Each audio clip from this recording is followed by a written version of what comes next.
Well, good morning. It's such a pleasure to have everyone with us this morning. My name is Ian McLean. I'm the President and CEO of the Greater Kitchener-Waterloo Chamber of Commerce. Before we begin this morning's point of view session with Dr. Vivek Goel and Karen Redman, I'd like to take a moment to acknowledge that we do live and work on the traditional territory of the Neutral, Anishinaabe, and Haudenosaunee peoples as we seek a renewed relationship based on a foundation of mutual understanding and respect. As participants in today's virtual event, we are coming together as one.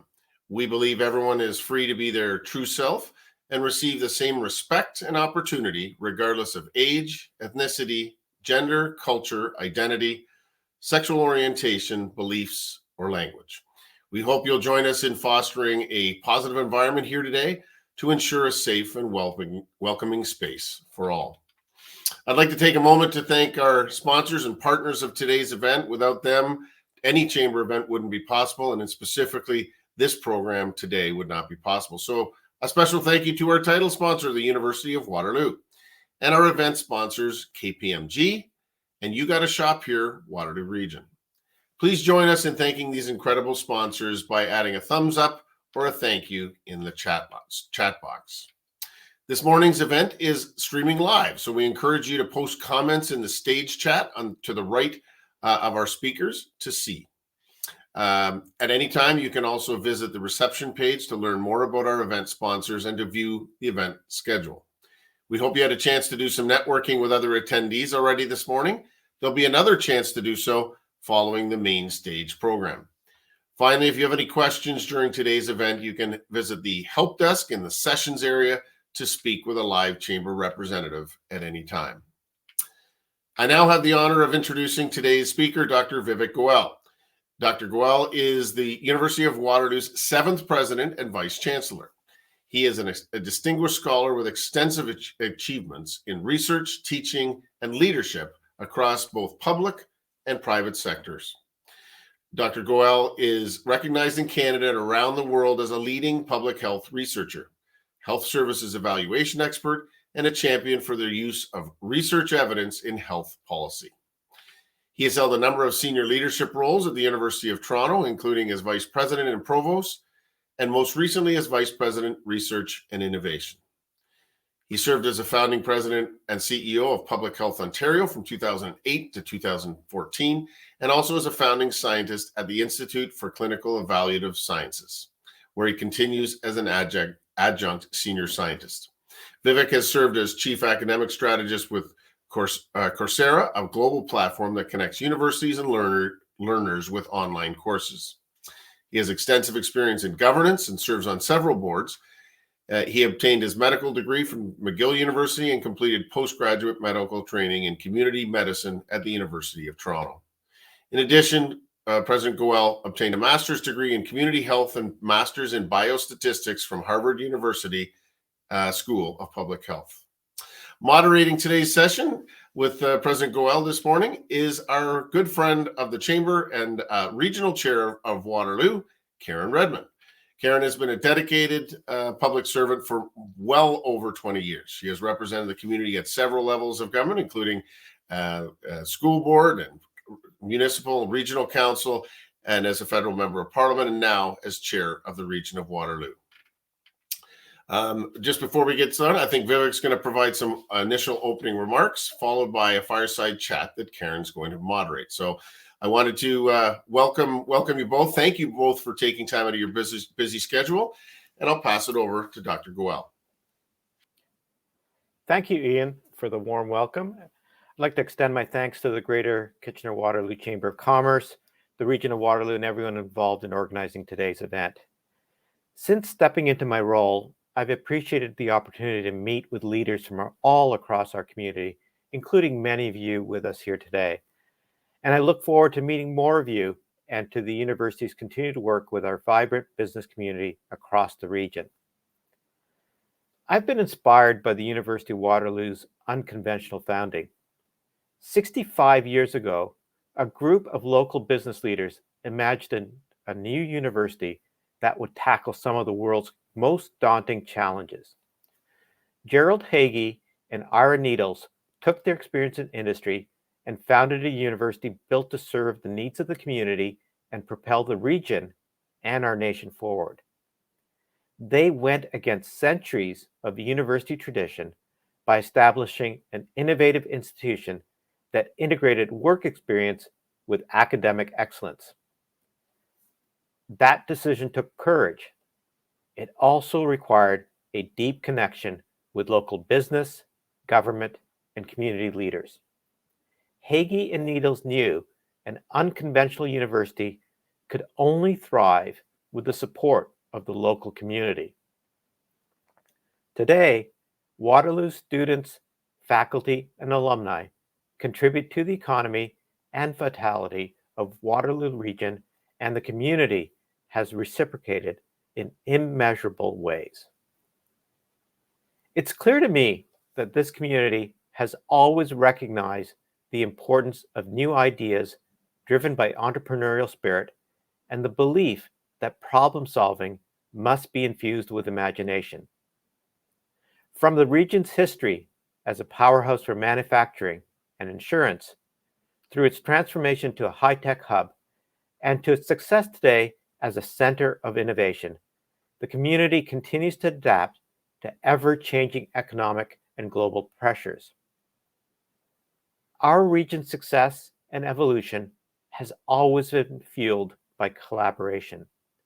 In addition to big names in manufacturing, insurance, technology, and innovation, our region draws strength from the rich variety of small and medium-sized businesses who continue to support the region's growth. Our post-secondary institutions, which also include Wilfrid Laurier University and Conestoga College, our hospitals, libraries, nonprofits, and other organizations that all foster the spirit of community and collaboration. What is striking to me is how, in the past 2 decades, the region has witnessed another major evolution in collaboration and innovation.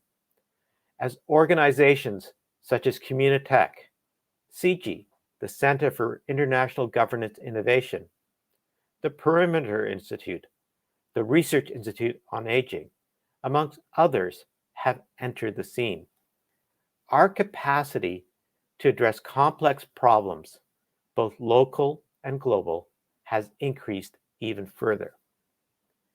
As we continue to navigate a way forward through and past the global pandemic, I look to our rich history of collaboration with local partners and see not only a continued need to work together, but a unique opportunity at this present moment.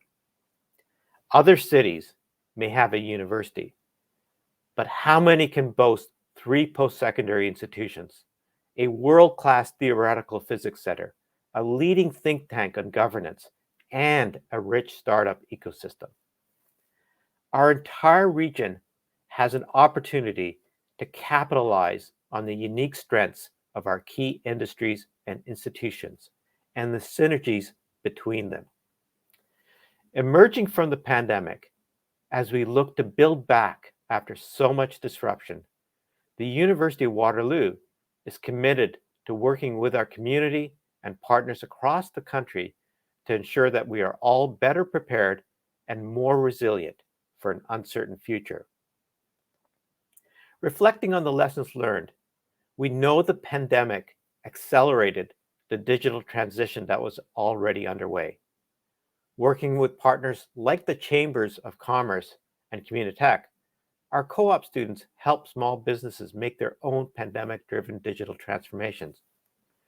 Leveraging our region's rich history in manufacturing, combined with expertise in advanced manufacturing and robotics, we produced critical supplies that we needed, such as PPE.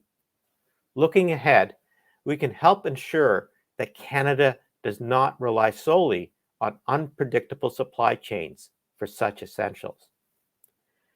We can also work together on community health challenges and apply Waterloo strengths in areas such as quantum, nanotechnology, and artificial intelligence to develop new companies and solutions, such as virtual care, to help improve the health of our citizens and our economy. One exciting example of collaborative work already underway is the Innovation Arena, a partnership between the University of Waterloo and the City of Kitchener that will focus on health innovation and medical technology. With velocity at its core, the Innovation Arena will streamline commercialization pathways for businesses, fast-track delivery of technologies, and drive the country's next wave of economic growth. It represents a significant milestone, not just for the university, but for the region and for Canada. As the region continues to evolve, we also have an opportunity to work together to address the challenges that come with rapid growth.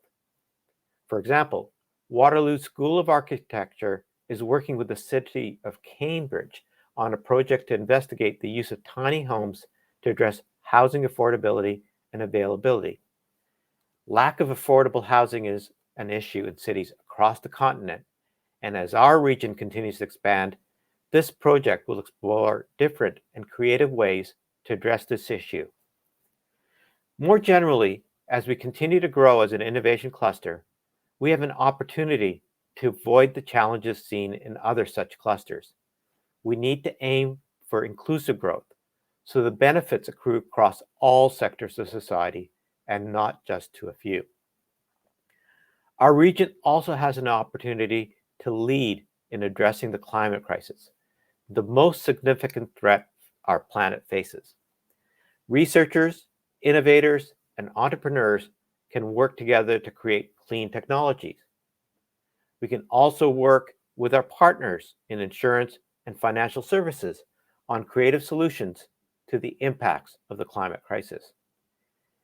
These are just a few examples of countless opportunities for more interdisciplinary and cross-sector collaborations. Together, we can leverage innovative research and local expertise to benefit our region and help solve complex global challenges. The pandemic has not only transformed industries, it has changed the future of work. No industry or career pathway will be immune to change. Our post-secondary institutions play an important role in educating the workforce that will shape our local and global recovery and the future of work for generations. We attract students and talent to the region and support continuing education for the existing workforce. The University of Waterloo is already a global leader in work-integrated learning. We are now working toward becoming a premier provider of learning integrated work to support professionals who need to reskill and reimagine their careers in light of the transformations being brought about. As Canada navigates the significant challenges emerging from the pandemic, one of our most potent economic and societal forces is the students moving here to access some of the best universities in the world. The Waterloo region in particular attracts a large number of these students from across Canada and around the world. These students are important to the future of our country and are also a vital part of our local community. They help drive the economy while they live here for their studies, and many stay and make KW their permanent home, adding rich cultural diversity and vitality to the region. As the region grows and evolves, the university and our local partners must work together to ensure that we are an inclusive and welcoming community for all. The pandemic has exposed and heightened our attention to the systemic ways our society oppresses racialized people and other marginalized groups. The university is committed to working with our community partners in confronting the history of colonialism that has and continues to challenge so many people today. In particular, we must all work together to continue to address the recommendations of the Truth and Reconciliation Commission to address the legacy of mistreatment of the Indigenous peoples of this land. We need to work together to ensure that everyone can fully participate in our vibrant community. As we mark the university's 65th anniversary this year, we look forward to building on our legacy as the unconventional university of the future with deep roots in the local community. As members of this exceptional place in which to live and work, we all have a part to play in building a resilient, thriving, and inclusive region. In closing, with a local community like ours, we are well on our way. So I want to thank you for providing opening remarks, Dr. Goel, and setting the stage for this fireside chat, which in the current weather is certainly where I think most of us want to be. Your vision and leadership is already making an impact on our community. This is a great opportunity for residents and local businesses in our region to get to know you and your vision for the future of the University of Waterloo, and as you've mentioned in your comments, the broader community. We've got lots to cover this morning, so let's get started. Your bio covered much of your background, but why don't you start by providing some context around your career? What brought you here to the Waterloo region? Why the University of Waterloo, and why Waterloo region at this juncture of your career? Well, Karen, thanks for that great question. And as I reflect on my career path, I've done a lot of different things, but it's always been working towards trying to make the world a better place. And I went into medicine, as many people do, thinking that I'm going to work with individuals and help keep them healthy, treat them when they get ill. And I started my career as a primary care physician, and I loved that work.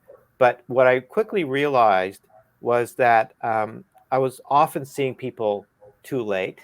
And if we'd been able to intervene earlier, we could have made a much greater impact on that person's trajectory of illness. And more significantly, I started to see the impact that what we now call the social determinants of health have on individuals' health and well-being. And particularly for you as a regional government have significant impact on a broad range of social determinants of health. And so that's what led me to a career in public health and my training as a public health physician, because I could move from seeing one patient at a time in the office or in a hospital ward to working with large communities. And that, I went into a career in doing research in those areas, and I sort of got into academic administration and leadership in the same way. I could work with one student at a time, or I could do one research project at a time, versus I could work with lots of people, lots of students, or lots of researchers as I moved into leadership roles, and feel that I could have a greater impact. When the pandemic started, I found myself as one of the few public health physicians in the country that wasn't on the front lines. And I was working in my last role as Vice President of Research at the University of Toronto, and I decided I couldn't continue. Lots of people could do a job like that, but there were only a few people who were trained in public health who weren't on the front line. So I stepped away from those duties to get involved with the pandemic response at different levels of government. And as I was doing that, this opportunity at the University of Waterloo came up. And as I was starting to think about what maybe naively in the summer 2020 would have been, what's the post-pandemic period going to look like? And I looked at the plans that the university had developed and what was happening in the region. I said, okay, this is a great place to actually start to think about what that future is going to look like. And maybe a phrase that's probably getting tired already, build back better. But as we think ahead to that period, how do we build back better? And both in terms of what post-secondary education is going to look like as we go forward. But as I have noted in my remarks, and I'm sure we can talk about further, how our region is going to look and how we're going to contribute to that future of society. I'm not tired of hearing build back better. I'm really tired of the word pivot. So I'm going to make an undertaking. I won't say it and you won't say it in this chat. Uh, how does the experience in the healthcare system translate to post-secondary institutions like a University of Waterloo? You've already touched on the fact that so much of the services at the regional level are impacted by or support the social determinants of health. But I find that it's very translatable. I'm wondering from your specific experience in healthcare, how that translates to academia and your place in the community. So certainly, there's always been a close interaction between academia and health services at all levels and of all types. Uh, the vast majority of people that work in health have post-secondary education of some form. It can be diplomas from our colleges. It can be undergraduate degrees. It can be advanced training at the graduate level and professional education. And so, first of all, we wouldn't be able to deliver health services. We think about the challenges that we have with health human resources. We will continue to need to have that kind of interaction. The innovations that are being brought into health on a constant basis, whether they're new discoveries or new methodologies or new management approaches, are often coming out of our academic sector as well. And we just think about vaccines and the 30, 40 years of academic research that led to the development of the COVID vaccines. Um, but I think your question really gets at a much broader set of issues that we really want to look at health in a holistic way. We need to think about things like planning, transportation. We need to think about social services and education, because those are the big determinants of health. And so in the post-secondary sector, we have to think about how we bring people together across all these different disciplines to think about how their work contributes to the health of the communities. And I think in your side, you also need to do the work of bringing people together. And one of the things that I've always found is quite often it's in when we create these kinds of settings, workshops or seminars, I've often been interested to go to events and, people from the parks department getting together with the transportation department and the housing department talking to each other because they come together at that kind of event. So I think the interaction between academia and regional governments, municipal governments, the community really helps create those opportunities for the kinds of conversations that we need to have. And I couldn't agree with you more because all of those things impact us as residents and community members, and they're not siloed. So, how the planning evolves, whether or not there is a grocery desert, whether we live in a transit-friendly 15-minute community, really are backward mapped to some of those planning decisions that you're talking about. So, it totally resonates with me. Dr. Goel, you've been president in the president's office for 6 months. And we've seen some of your early observations you've shared with us. And U of W gets a lot of attention around things like engineering, optometry, computer science, and you've mentioned those in your comments. But there's so much more going on at the university. I've been impressed with the Waterloo Institute for Sustainable Aviation, known as WISA, as well as the partnerships with the wastewater testing, the participation of your School of Pharmacy to help roll out the vaccine. And I have to tell you, we wouldn't be where we are right now handling and navigating these uncharted waters of this pandemic if it wasn't for that kind of partnership and participation. Can you talk a little bit about initiatives that people joining us would maybe not be aware of and should know? And if there's any initiatives or research that surprised you most when you came to the president's office? Yeah, so first of all, thanks for calling out some of those contributions that faculty, staff, and students at the University of Waterloo have been making. I think first thing is it has been interesting for me to learn from the outside.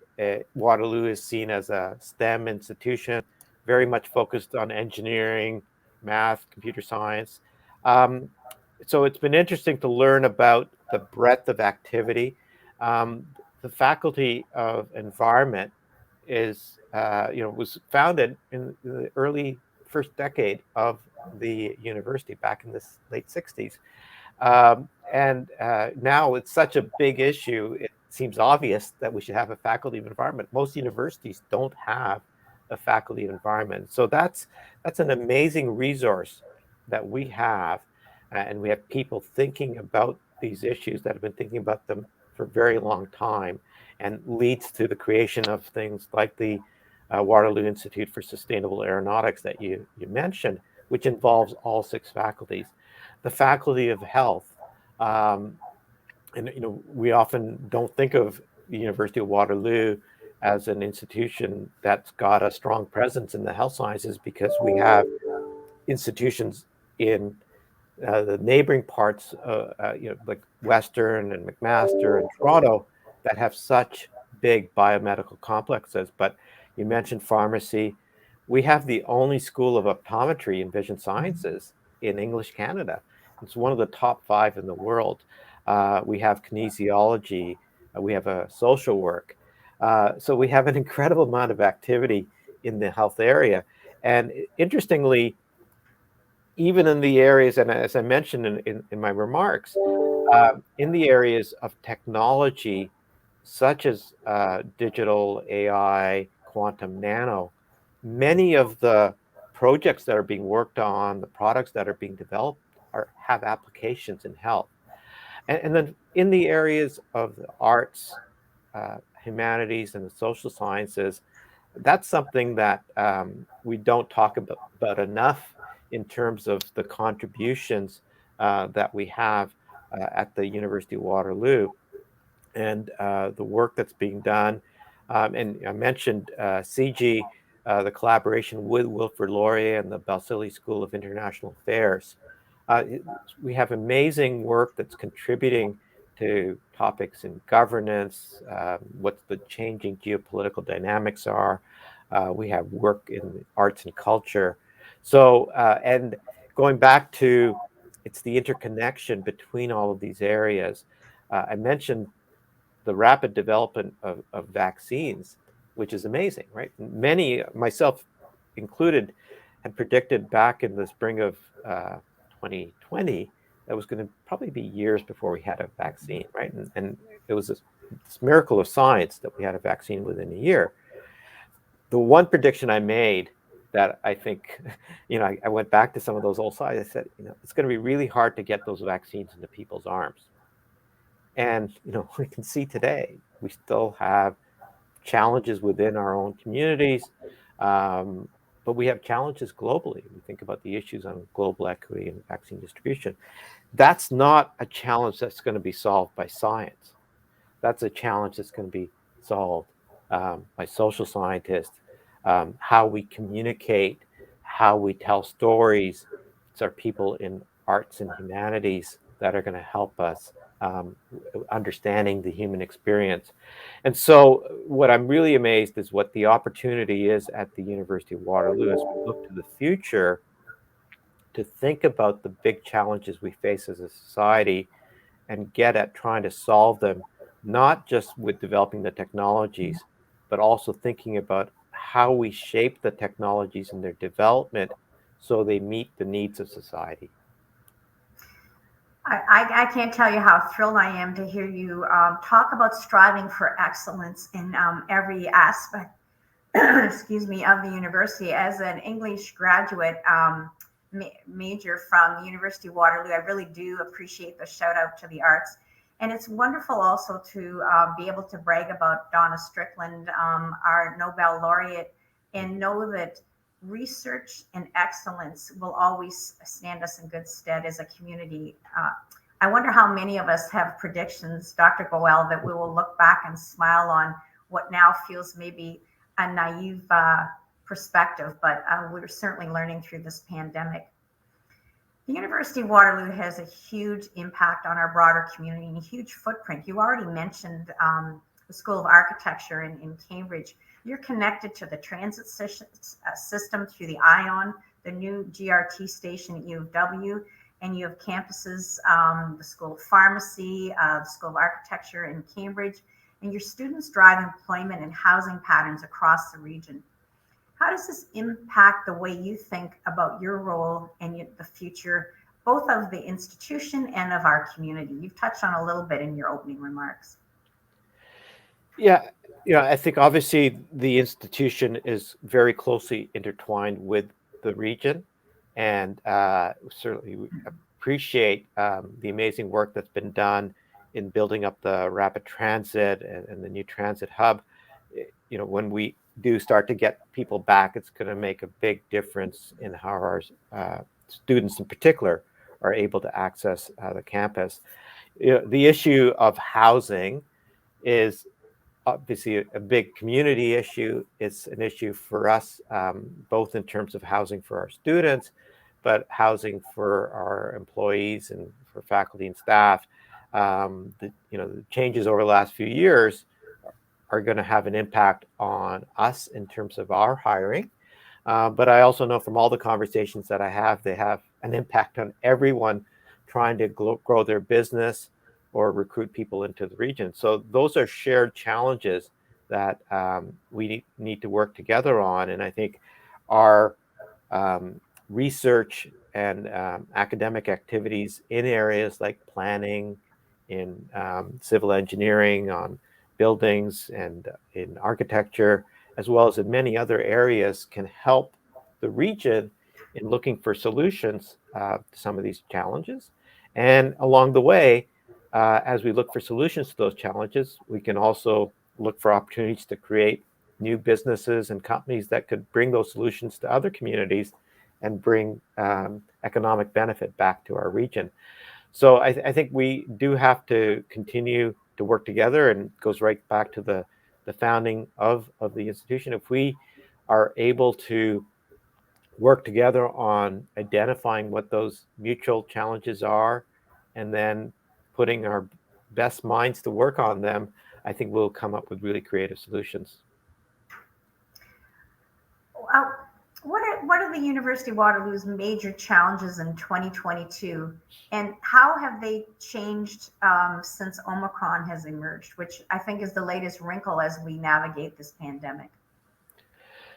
Yeah, so obviously, continuing to navigate the pandemic will remain everyone's most significant challenge, and I don't think anyone at this stage would try to predict what's coming next. I think we're certainly in the immediate point in time. We can see the indicators on the Omicron wave are starting to improve, and we will have. I can certainly say the spring and summer will look better than the fall and winter. But what comes after is going to be a matter of continuing to keep vigilance and continue to work towards addressing these global issues of vaccine equity in particular. In terms of our challenges, that is going to drive how we work as an institution, the pace at which we're able to get back to full range of activities. How we do our teaching and research is obviously going to continue to adapt as the world changes around us. We know there will continue to be impacts for our international students, which are a very significant part of our community, and again, as I said, contribute to our community in so many rich ways. But until we address the pandemic globally, I know we will have continue to have our international students facing challenges as they travel to and from the country. I think the biggest area as we emerge from the pandemic that we face, but all of our communities face, is going to be the impact that this 2 years has had on people and on families and on society at large. Yesterday was Bell Let's Talk Day, and there were some great conversations.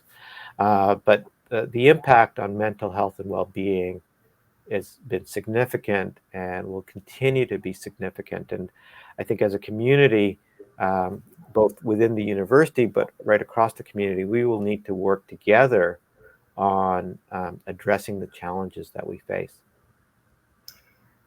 One of the things I think that's distinguished the University of Waterloo amongst many others is actually the whole co-op program. And I'm wondering if you can just comment briefly on how this pandemic has impacted work placement for people who are in that stream. Yeah. So, in the early days of the pandemic, I wasn't at Waterloo, but from what I understand, there was an immediate impact when people weren't sure about what was going to happen. And so many of the employers weren't able to receive co-op students. So there were some significant impacts. What's been great is that people adapted very quickly. And, just as we're doing this event today, 3 years ago, we probably wouldn't have dreamt of not being in a ballroom somewhere in a hotel with round tables and doing an event like this. But we've learned how to do things, and certainly our employers and our students have adopted to how they do their placements. And so our co-op placements have recovered. But we've also seen changes in the kinds of opportunities that there are for our co-op students and the sorts of things that they work on. As I mentioned in my remarks, we were able to work with Communitech and the Chamber to have co-op students working with small businesses. That's something traditionally for a small business to be able to, first of all, have the resources to have a co-op student for a full four-month placement, to be able to supervise the student can be a challenge. And so we've developed new models. And so looking forward, how can we continue to have co-op students work with small businesses or with community organizations, with not-for-profits in other sectors? So that's certainly something that we continue to see evolution on. We're also looking at how we can have more of our graduate students be involved in work-integrated learning. So co-op has traditionally been focused on undergraduate students, and Waterloo started as a primarily undergraduate students. As graduate education has grown at the university, it's a great opportunity for us to think about how we can continue to evolve graduate co-op placements. So, I think there's lots of great opportunities to continue to work with the community to find new ways of involving co-op students. We also know that the nature of work is evolving. And so the traditional 4-month model of a co-op, it's, may have been suited to certain types of businesses, to certain types of sectors of the economy. As we see more and more work moving to the gig economy, what does a co-op placement look like in the gig economy? And so I think we have opportunities to continue to innovate and think about new ways of providing those types of experiences for our students. One of my observations from the chair that I occupy during this pandemic has been that as much as it has disrupted everything, there have been incredible gains. And you're talking about one of them right now. And I am very intent on not losing those gains. And for us, it was investing in IT. It was acknowledging that people can still fulfill their roles and move forward the agenda of citizens of the region, of the vision of being world class, despite the fact that everything was impacted by the pandemic. How will the University of Waterloo and provincial post-secondary system look different after COVID-19? Yeah, and I think as with a lot of sectors, there were trends that were already underway that got accelerated. And so if we start with our how we do our teaching and learning, we had to, I won't use that word you said we weren't going to use, we had to move very quickly to emergency remote online learning. And I think everyone would agree that what happened in March of 2020 wasn't necessarily the best experience. It was done over the course of a weekend. And so like in many sectors, it was swift. Over the course of the pandemic, with each successive term and session, we have continued to develop and improve.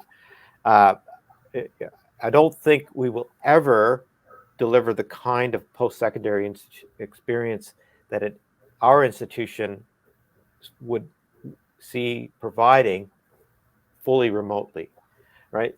Because there's so many things that happen within the classroom or the laboratory that involve that personal interaction between students and their professor, or between students and their colleagues.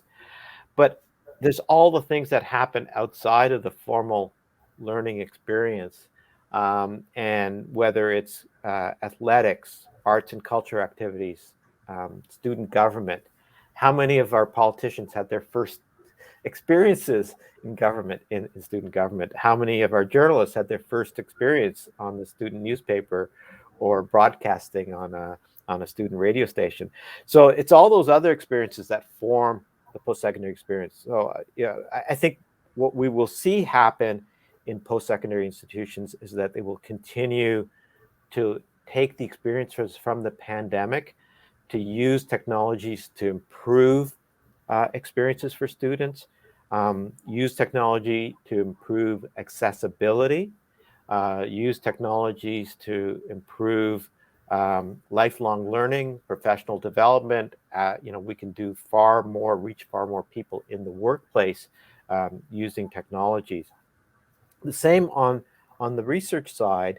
A few years ago, we wouldn't have imagined some of the things that people are now doing using remote technologies. In my time that I stepped away from leadership roles to work on the pandemic response, I was involved in the building of a number of national networks of researchers on different aspects of COVID, and something that I've been involved with for decades. And 20 years ago, when I was involved in what used to be called the National Network of Centers of Excellence, the only way to get people together was to do workshops and bring them into one place. And that kind of model was not very sustainable in a country like Canada. And during the pandemic, we figured out how to build networks using tools like the one that we're on. Again, it's not perfect. And I think what we will wind up with is hybrid types of activities where we will have fewer in-person workshops and more use of technology to keep people connected. And we can do that at a global scale. Before the pandemic, one of the critical issues we were grappling with was the carbon footprint of the travel that we do to sustain our research activities. And so we were already grappling with that. And I remember back in 2019, being in meetings with people said, well, we couldn't ever do that type of conference using virtual tools. And a year later, people were doing those conferences using virtual tools. So I think we will see lots of changes in how we do our work. But I do feel that ultimately we will continue to have the need for some of our activities to be in person, on campus, in the community. How that's going to land, I think, is something that will continue to evolve, and we will need to experiment with. Well, thank you for that. So many things that you're speaking of, I think, resonate from, again, sort of a community perspective. One of the things that I have been struck with during this pandemic was the relationship and the cooperation and collaboration with senior levels of government. Having been in this game a little while, I've never seen a more collaborative listening mode and responsive mode from both the province and the federal government. And I think that stems from a lot of the challenges that are now being recognized, particularly through this pandemic, actually have municipal solutions. So I'm hoping that's something that we continue to lean into. But if Premier Ford and Prime Minister Trudeau were both present this morning, what would you advise them in regarding specifically the future of post-secondary education? So, and I think we've touched on some of these points already. Is first of all, um, post-secondary education is providing the talent that we need in all sectors of society, particularly in healthcare and health services, as we talked about. And as we think about the health human resources challenges that we have faced and will continue to face, without investments in our post-secondary institutions, we're not going to be able to meet them. But as we also talked about, our health challenges, and even within the pandemic, if we look at which communities got affected the most, either by the disease or by the consequences, it's communities that had lack of access to good housing, people working in environments where they had higher risk of exposure. So it's all these other broad determinants of health that have also driven the pandemic. So we need not just investments in the health disciplines, but we need to continue to train and prepare people in those broad range of areas so they can work in all sectors of society to address the challenges ahead of us. And not just the health challenges, but our challenges in sustainability, the impacts of changing geopolitics, the rise of populism and nationalism. We can spend the rest of the talking about all the challenges we face. But the people that will address those challenges in the future are going to need education. And similarly, we need to continue to have the investments in research. And we've talked about some of the examples there. I think the big point I want to communicate to those two levels of government is that too often our political discussions about post-secondary education boil down to cost and access, and so we look at tuition and we regulate tuition, we focus on student aid. Those are very important. We do need to continue to talk about cost and access, but we have to add quality to that dimension, right? We have to add the dimension of quality, because if we don't think about what we're providing access to, and if we don't think about how we keep up with what's happening globally in the post-secondary sector, we will not be giving our students the access to the kind of post-secondary education that they deserve. In your opening remarks, you touched on Indigenous reconciliation, Dr. Goel. And one of the things that struck me again through this pandemic is exactly the point you just made, that there are certain segments who have always suffered from inequity within the system, whether it's Indigenous, Black, or racialized people, or people on low income. They've been disproportionately impacted through this pandemic. And it was provincial data that was disaggregated that helped us sort of see that in the full light of day and to try to address some of those inequities. Can you talk specifically on how University of Waterloo will approach Indigenous reconciliation specifically? Yeah, so this is a very important topic and a journey that we're on, and it's going to be a shared journey. The university working right across the community with partners such as yourself, our local community leaders, and across the country as a whole. And I think the first step is the recognition that we have to engage in, and I think we have done that first step, but it is only the first step, right? And we have work to do towards reconciliation, and we have work to do towards understanding the truth.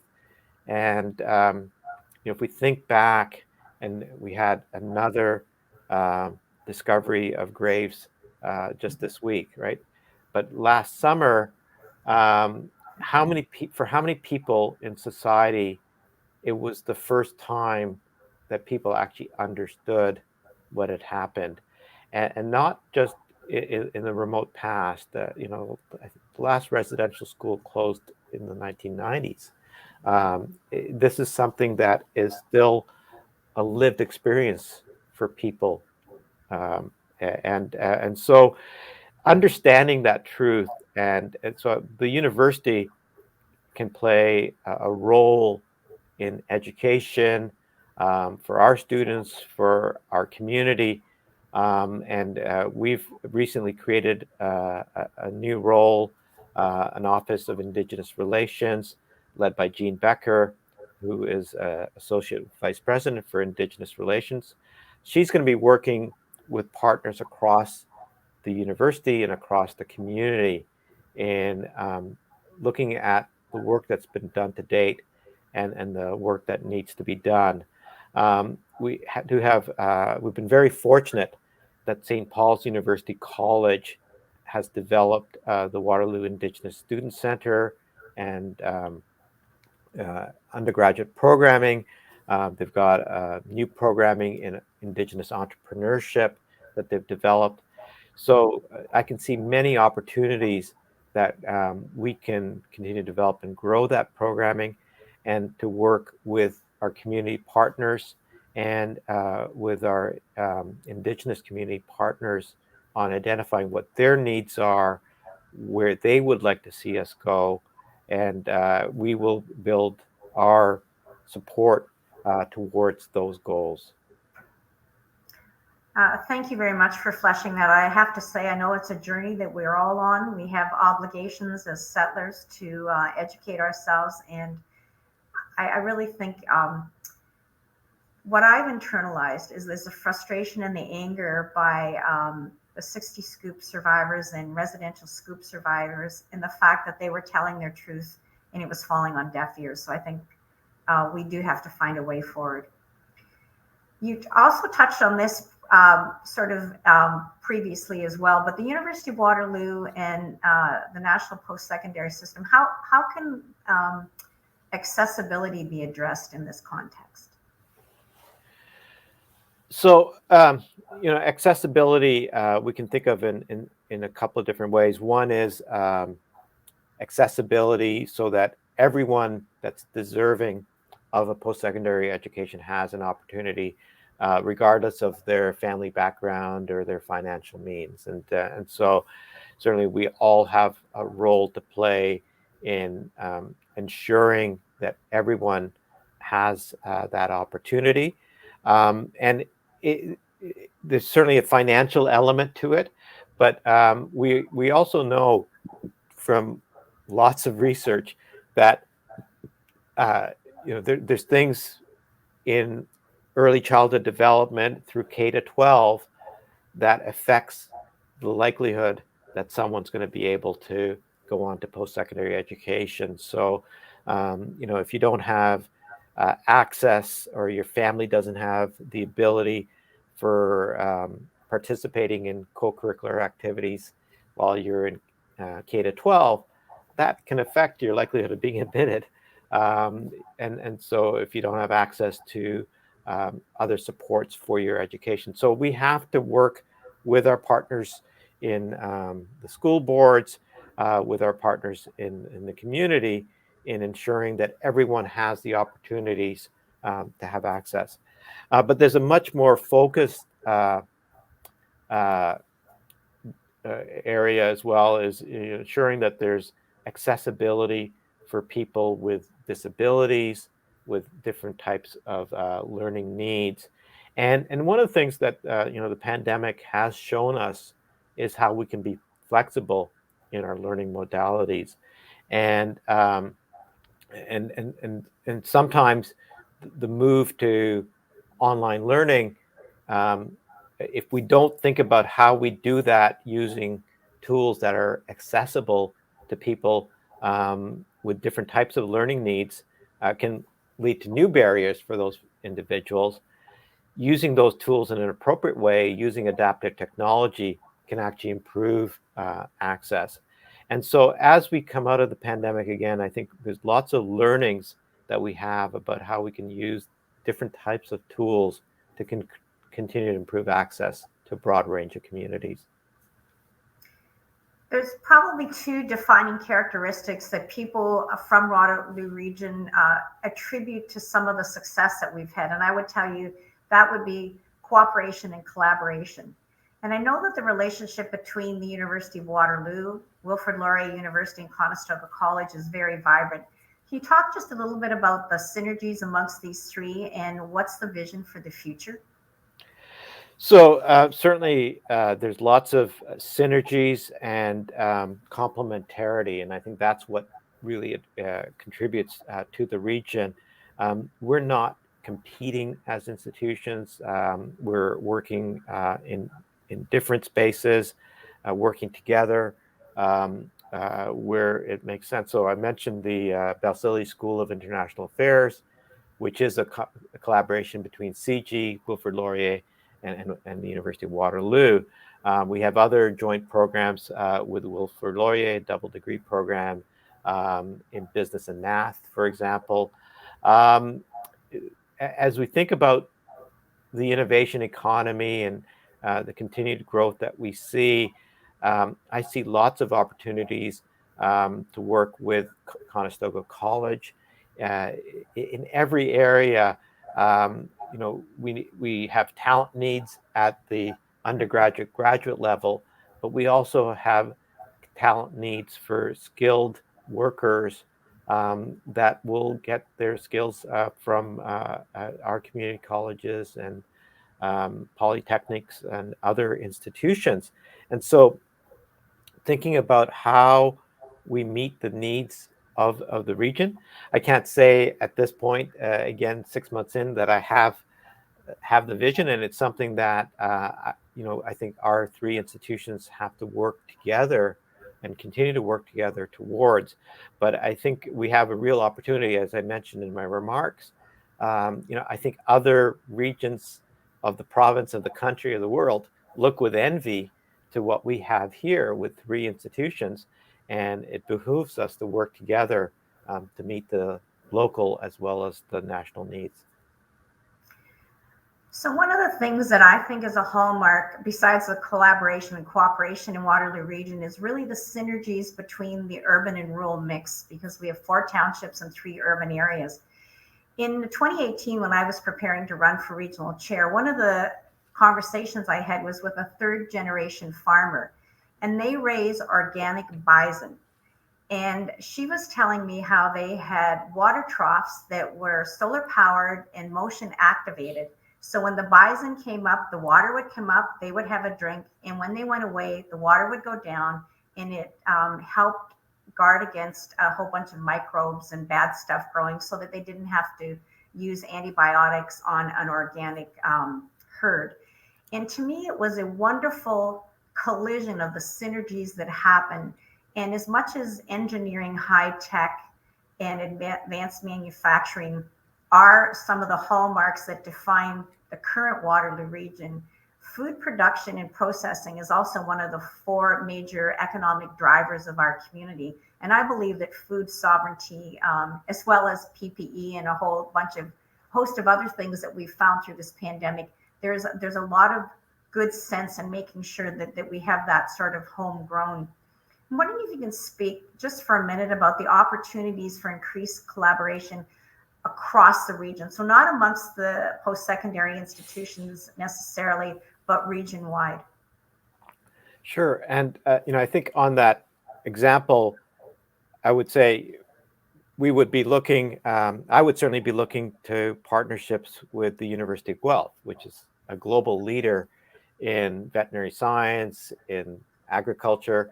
And, we have strengths in a number of the areas that you mentioned in that case study. And instead of trying to do it all ourselves, let's look for how we work together, and not just within the 3 institutions in the region, but across the broader region, and continuing to develop some of those new technologies, and then working with partners such as the Accelerator Center, which actually brings all the institutions together to develop those innovations and to bring them to local and to global markets, and to continue to work with partners such as Communitech. But in terms of the opportunities across the region, there are a few that I think we all have shared, and we've already talked about the housing, and we need to work together on that.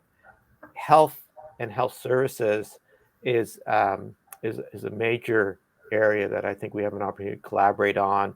We have some amazing health institutions in the region, but their facilities are in desperate need of redevelopment. And I think as a community, continue to work together on how we can get our health facilities redeveloped, and with a new model, working with our Ontario health teams on how we achieve that vision of population health that we talked about earlier. And the other challenge, maybe I know we're almost out of time. When I lived in Toronto, and we would have discussions about the Waterloo-Toronto corridor, and the people with Waterloo would always start about, we got to work on the transit links. And so not again. Now I understand why people talk about transit, and I think that remains a challenge for our community. The new rapid transit line, the new regional transit hub, but working on that two-way all-day GO train service. Now I'll be the biggest booster for them and not roll up my eyes like I used to. Actually, there's a couple of local MPPs that were saying that they, had a little scorecard for every time anybody from the region in any capacity talked about two-way all-day GO. It was really a hard nut to crack to get them to see that it needed to not just start in Toronto to come into the region of Waterloo, but go the other way, because there was a large point in time, a pandemic I'm sure has disrupted it, where we were actually the net provider of people coming into the region and going out. Well, we're just about out of time, as you referenced, and there's so many things that we could have discussed that we probably haven't had a chance to. I just want to open the floor, Dr. Goel, if you want to leave us with a couple of final thoughts or remarks before we close this out. I just want to again thank everyone in the region that I've had the opportunity to meet with. Obviously, the first, now it's 7 months, have not been what I think we would have liked to have been. And I think even this event was scheduled when we were hoping it would be in person by the time we got here. But I'm really looking forward to those opportunities to get out and meet with more of you in person, and to hear what your issues and challenges are, and to see how we can all work together on achieving our common aims. So I want to thank you for this, and again say welcome. I was at your inaugural meeting, and there is just so much buzz and synergy and energy at the University of Waterloo. I know we will continue to do great things. So thank you very much. I would now like to welcome Steve Power, Senior Managing Partner for KPMG, to say a few words to help close this morning program. Over to you, Steve. Thank you very much. And thank you, Karen and Dr. Goel, for having this in-depth conversation with us this morning. Karen, certainly some very fantastic questions, and thanks for that. KPMG is very proud to have many University of Waterloo alumni and co-op students as part of our team, so we know the importance the university plays. I'm actually a newcomer to Kitchener-Waterloo, having spent my whole life in St. John's, Newfoundland and Labrador, and just moved here a few months ago. What immediately struck me moving to Kitchener-Waterloo is the strong collaboration between the technology sector and the academic community. But what I learned today is the critical role that the University of Waterloo is having in other sectors, as well as the broader community. And it's a very important role.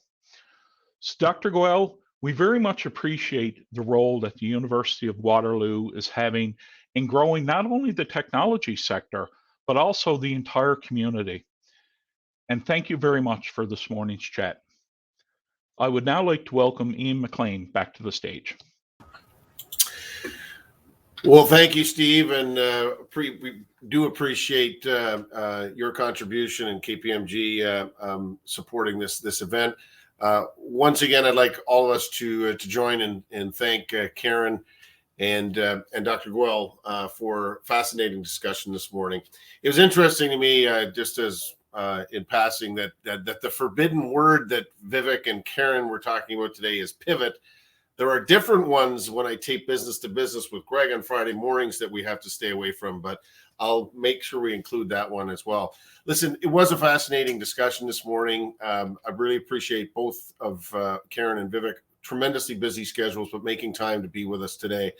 As a proud University of Toronto graduate myself, I'm thrilled that Vivek has landed at the University of Waterloo. We're truly fortunate, not only at University of Waterloo, but here in the region. Today's chat, I thought about it as I was listening, leaves me even more inspired for our shared future. I'm hopeful for the future of the region and confident that we have the tools and leaders to lead Ontario and Canada and the world.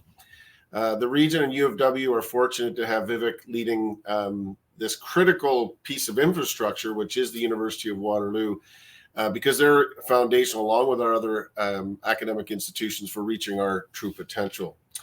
The partnership and collaboration between the Chamber of Commerce and University of Waterloo is well known, and it's long, and it's deep, and it's rich. And I hope, Vivek, you know that we look forward to building that our future together, and we'll be a partner both for you and the University of Waterloo community as we move forward. Just as we wrap up this morning, I would like to take the opportunity to thank once again our incredible sponsors and partners. And so a big thank you to the University of Waterloo and our event sponsors, KPMG, and You Got a Shop Here, Waterloo Region. And finally, thank you for participating and joining us this morning, and for your continued support and involvement with the Chamber's events. As a reminder, in the next couple of days, you will receive access to a recording of today's event to refer to again, and please do share with your colleagues and friends. You can now make your way to the sessions area to close with some group networking this morning. And as we leave, I always say it's still worth saying, hope everyone will stay positive, try and test negative, please get vaccinated, and we'll be stronger together. Thanks so much and have a great day.